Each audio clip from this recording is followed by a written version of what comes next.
this weekend, or I should say last weekend, we saw marches around the country, March for Our Lives,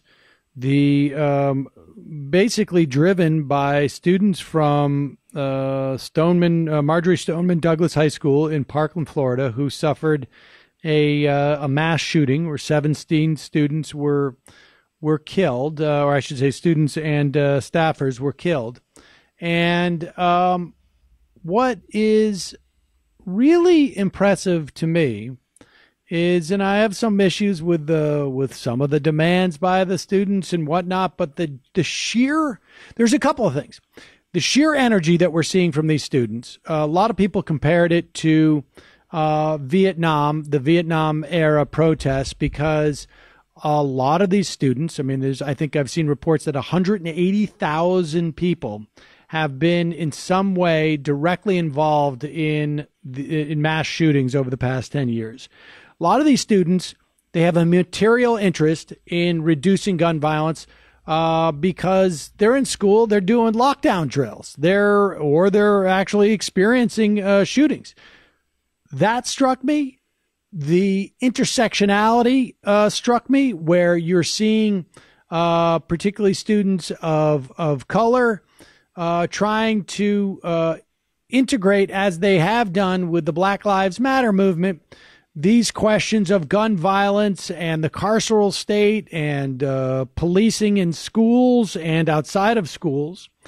And then the third thing that really struck me was the abject fear that these kids seem to engender on the right, so much so that they're doing everything they can to try and smear these students, to try and discount these students, to try and argue against these students.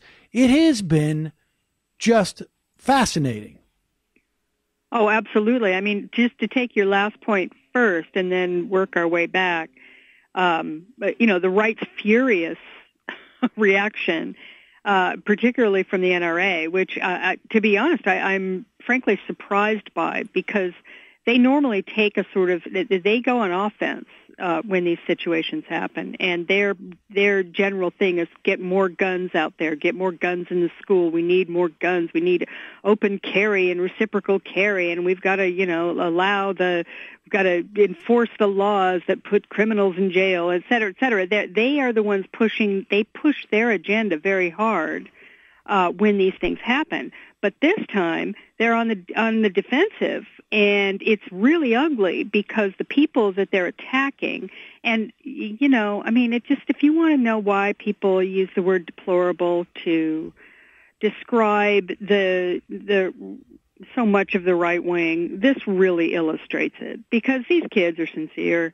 They're obviously, they've been personally affected by this issue.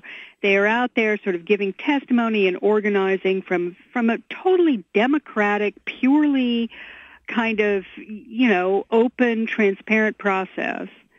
And they're being mercilessly attacked on the most disgusting personal level. And the lies that are being told about them, and how in our current media environment, how quickly that stuff passes.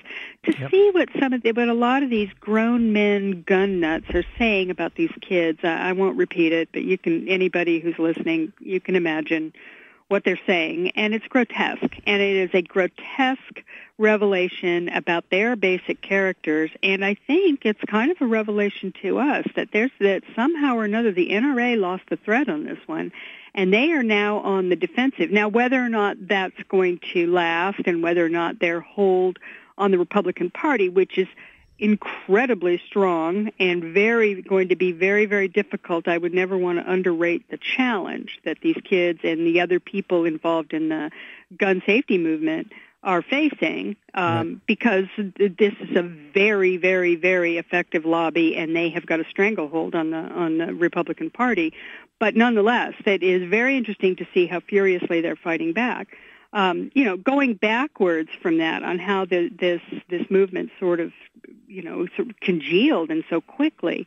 I have to say that I think some of it has to do with the fact that this younger generation, they're high school kids, not college kids. And so this is coming from a very, very, sort of a common sense perspective that you don't see when, you know how it is. I mean, we were all like this in college, right? We're reading books and we're getting a lot of ideology and we're starting to think about things in these sort of academic terms.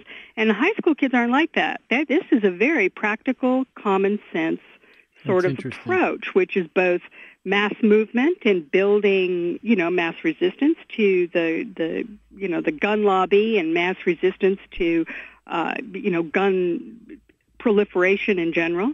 And then also sort of taking just the common sense electoral approach, saying, they were registering massive numbers of people at those marches. They're getting people to vote, and these kids will all be voting very soon. They're high school kids. It's only a matter of, by 2020, probably every kid in high school will be voting by then.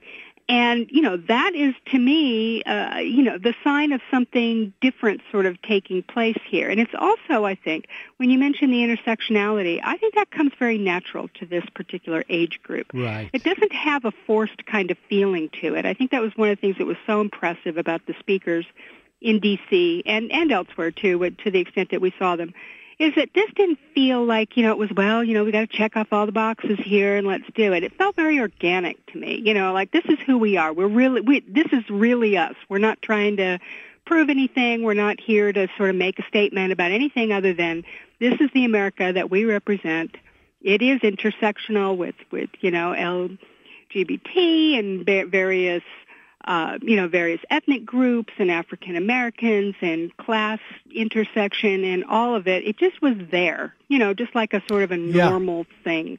And I found that I think that's one of the reasons why it was so powerful, because you just got the sense that there was an utter authenticity and sincerity to this movement, and it didn't feel, it didn't have that edge to it. It didn't feel forced. There was no defensiveness about it. And I got to agree with you. Like, and you and I have seen these type of things over the years where you see the right wing respond to this stuff, and we see the NRA push back on this. And I got to say, Ben Shapiro trying to criticize them on their speechifying, like really sort of like second order, third order stuff. You had Rick Santorum going on CNN and saying, look, these students, fine, they're going out and protesting, but are they really working to learn CPR? Like, I mean, honestly, when you get, even Alex Jones putting one of the students' audio track to Hitler as if